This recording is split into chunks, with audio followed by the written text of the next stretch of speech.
মানে বিএনপি তৈরি করা সংকট বিএনপিকে নিরসন করতে হবে, বিএনপিকে সমাধান করতে হবে। 11 দলীয় ঐক্যের শীর্ষ নেতৃবৃন্দের বৈঠক থেকে ঘোষিত বিগত 12ই ফেব্রুয়ারি অনুষ্ঠিত গণভোটের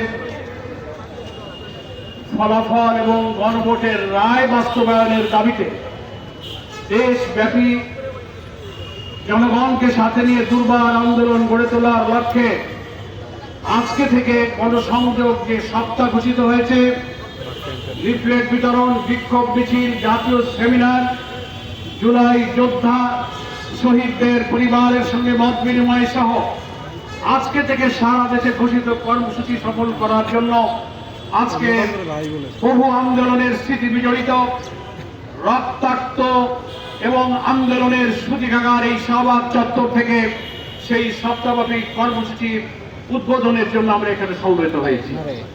সংগ্রামী দেশবাসী, এখানে 11 দলীয় ঐক্যের সংগ্রামী জাতীয় নেতৃবৃন্দ উপস্থিত আছেন, সুধীবৃন্দ, সাংবাদিক বন্ধুগণ এবং প্রিয় দেশবাসী, গণমাধ্যমের সুবাদে সারা দেশ থেকে আজকের এই প্রোগ্রামে অংশ নিয়েছেন।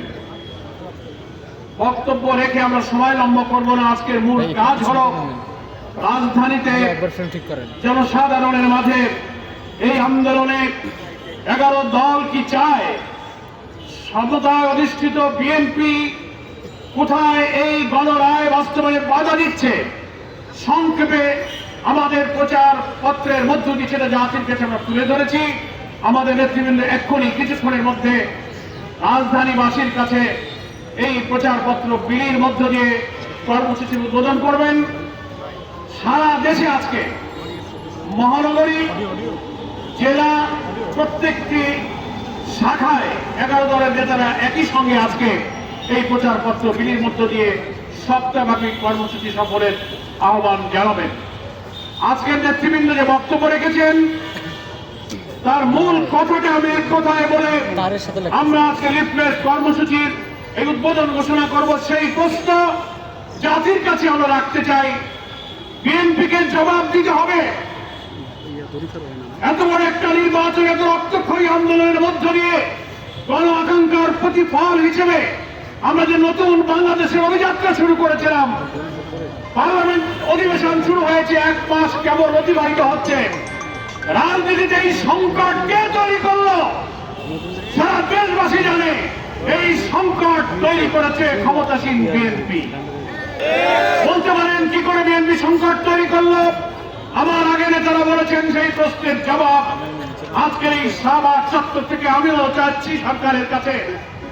বর্তমান ক্ষমতাসীন প্রধানমন্ত্রী, বিএনপির চেয়ারম্যান, তিনি গণভোটে হ্যাঁ ভোটের পক্ষে ভোট চেয়েছিলেন, মন্ত্রীরাও চেয়েছিলেন। 5 কোটি মানুষ হাতে ভোট দিয়ে গণভোটে জুলাই সনদের 4টি প্রশ্নের পক্ষে হাতে জয়যুক্ত করেছে। তার অর্থ হল জুলাই সনদের 84টি সংস্কারের বিষয়ে 47টি সাংবিধানিক সংস্কারের প্রত্যেকটি বিষয়ে 4টি প্রশ্নের মাধ্যমে ব্যালটে সংযুক্ত করা হয়েছিল। বিএনপির দেওয়া নোট অফ ডিসেন্ট 5 কোটি ভোটে হ্যাঁ জয়যুক্ত করে তাদের নোট অফ ডিসেন্টকে জনগণ খারিজ করে দিয়েছে। গণভোটের ব্যালটে করে নোট অফ